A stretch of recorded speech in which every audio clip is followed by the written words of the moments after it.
Have I been quiet? Suppose I have. I guess I just don't like being left out of the loop. Left out of the loop, you know, not being told anything, strung along. It's really starting to irritate me. For one thing, I want to know what the Jedi Council said to you. They pulled you in there and refused to tell me a thing about it. I'm rather curious to know what went on, and why they didn't keep you on Dantooine for training. Isn't that strange?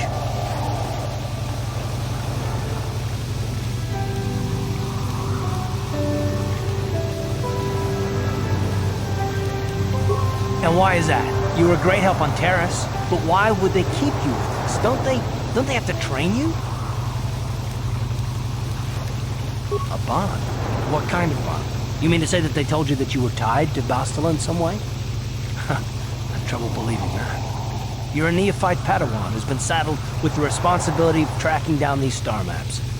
Why? That's not normal. I am not trying to provoke you or to imply that you're somehow responsible for the Jedi Council, but give me a hand here. There has to be a reason.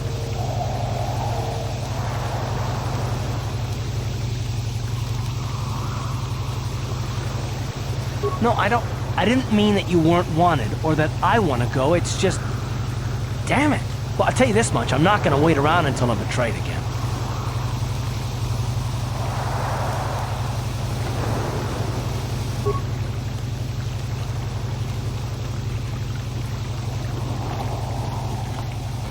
Look, I didn't mean it that way. I want to get to Saul, not... No, forget it. It just seems that all I can do is insult you, isn't it? Just forget I said anything. Let's just get on with what we were doing. I'm not very good at this. I know I owe you an apology. More than one, probably. I was just so desperate to finally face Saul directly in the battle over Terrace. And now the Jedi have us looking for these star maps. I know this mission is important. It's just, I feel a bit useless. I mean, I can fight, sure, but I'm no Jedi. All this feels completely out of my league.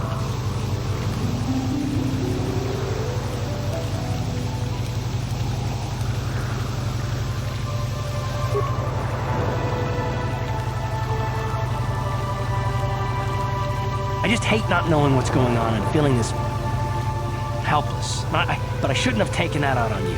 I've been a royal pain in the backside, haven't I?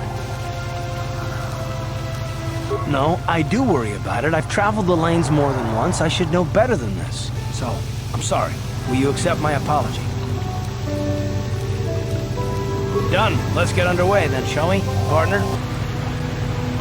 I already told you. You betrayed us all. Well, there is more to it. I'm sure you don't want to hear about it. It's just that I don't talk about it very much, okay? I told you about my homeworld, Telos.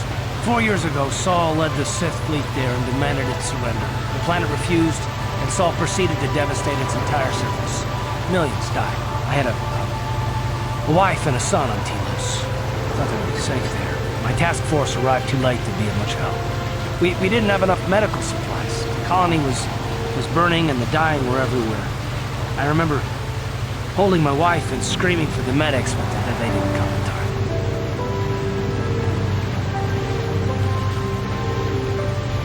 Of course not. How could you? I had nothing left after that, really. I devoted myself to the fleet. Hunting Saul was my only purpose. I miss him, and I know killing Saul won't bring him back.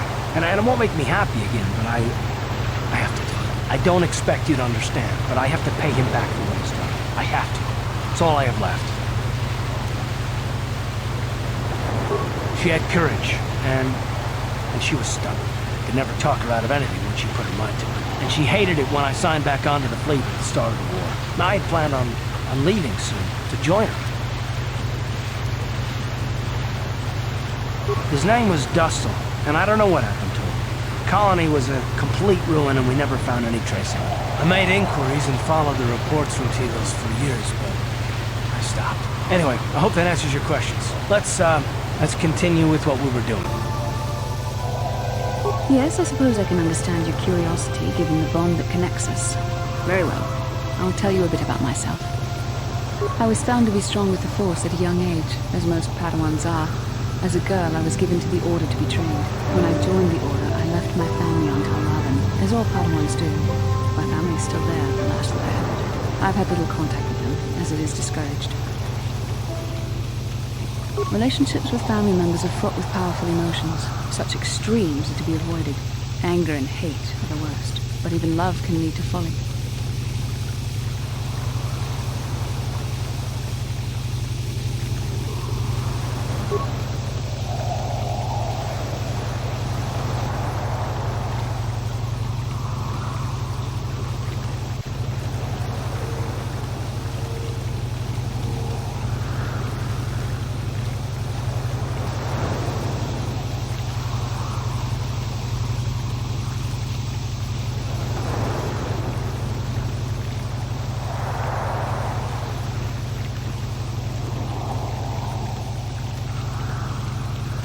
The gift of the Force comes with a high cost. Sacrifice of one's emotional attachments is one of the prices a Jedi must be willing to pay. The alternative is to fall prey to the dark side.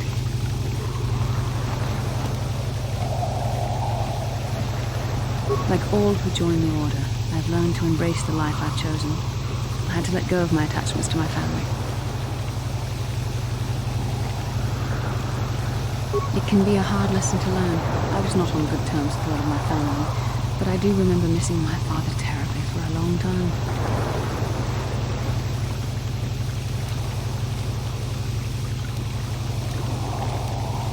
Very close.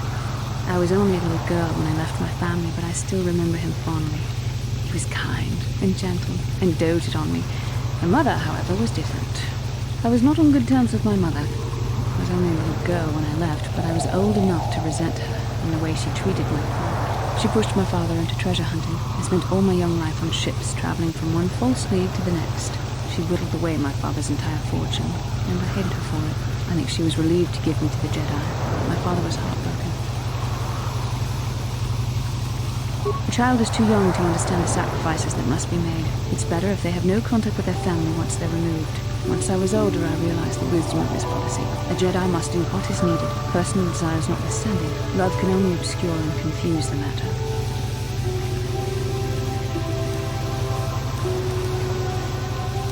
Even a Jedi cannot always control the feelings of the heart. We must do our best to guard against it, no matter what the cost. Some sacrifices are harder than others. I do not wish to discuss this anymore. I would rather return to our mission. I do. I've been watching you, studying you closely to see what kind of progress you've made since your training at the hands of Master Zahn. I've seen how you've resisted many temptations and continue to walk the path of the light side. Very commendable, but I'm afraid you might stray from this path. You need to see what the dark side represents in its entirety, for it is what we battle. Only the wisdom of the Jedi Master can truly explain this, but I will do my best to make you understand. The dark side is not simply giving in to anger, temptation, or to use the Force to destructive ends. These things only lead to the dark side. The dark side grows stronger and more insidious the closer you draw to it. It begs you to surrender to it, to release all its terrible power. Then it becomes harder and harder to resist, and once you stop resisting, it's too late. It twists you up inside and turns you into a mockery of everything you once stood for.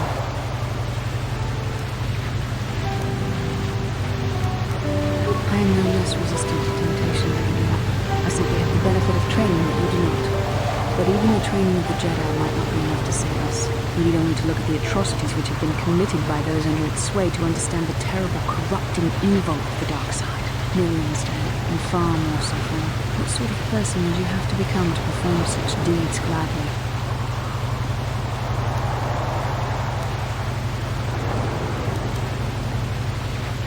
That is why the dark side is so insidious. If you are not careful, you do not even see each small step you take towards it until it's too late.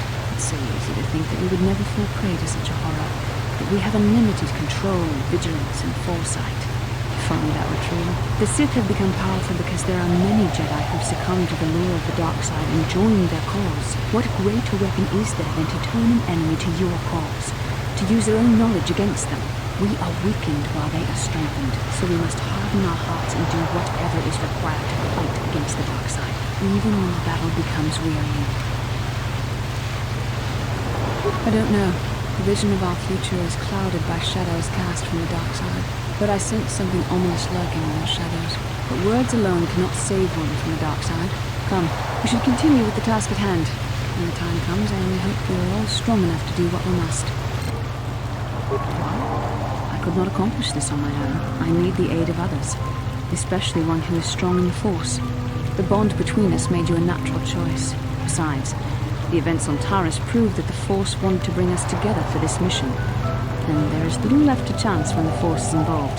Is that not enough for you?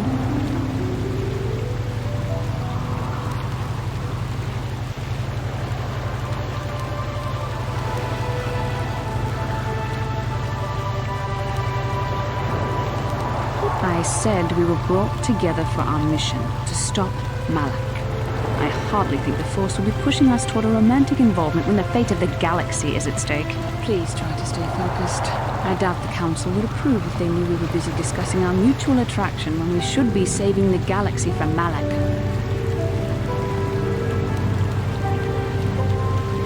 Finding the missing pieces of the star maps is our only hope of locating the Star Forge and defeating Malak.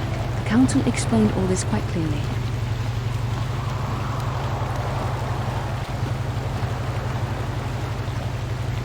I admit, there were times that I wondered if this is more than just a mission to stop Malak. There were times when I wondered if this was also a way for the Council to test my own abilities. I wondered if the Council wanted to see how I would help and guide you on our quest. I wondered if they were testing me to see if I was ready to become a Jedi Master myself. And then I realized how foolish such thoughts were. As the Council explained, sending a Master in our group would only have drawn unwanted attention from the Sith. The fate of the galaxy is at stake. The Council would not risk it merely to test me. They calculated the risks, and in the end chose the only option available. You must learn to trust in the wisdom of the Council. Your destiny will come when its appointed time. You mustn't be so impatient.